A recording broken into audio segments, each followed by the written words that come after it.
Hello friends, welcome to my channel. இன்றைக்கி நம்ம வீடியோவில் டக்குன்னு குயிக்காக செய்யக்கூடிய ஒரு அடை தோசை தான் பார்க்க போகிறோம். மாவெல்லாம் இதுக்கு ஒரு 2 ஸ்பூன் அளவுக்கு அரிசி மாவு போட்டுக்கலாம். இதுக்கு தேவையான அளவு உப்பு, 1 ஸ்பூன் அளவுக்கு மிளகாய்த்தூள், அவ்வளோதான். கொஞ்சமாக பெருங்காயத்தூள் சேர்த்துக்கலாம். கடலை மாவு சேர்த்துருக்கிறதுனால ஒரு டைம் மிக்ஸ் பண்ணிக்கோங்க. ரொம்ப குயிக்காக பண்ணிடலாம். பாருங்க, மாவு நல்லா அழகாக கரைச்சி எடுத்தாச்சு. இதே மாதிரி இப்போ நம்ம தோசை ஊற்றிக்கலாம்.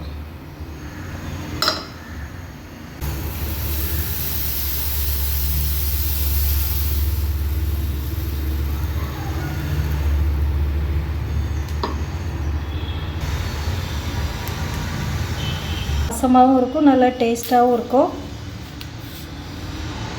இதுக்கு தேங்காய் சட்னி வச்சு சாப்பிட்டா ரொம்ப டேஸ்டியாக இருக்கும். பாருங்கள், தோசை எவ்வளோ சாஃப்டாக அழகாக இருக்குன்னு. ரொம்ப டேஸ்டியாக இருக்கும்.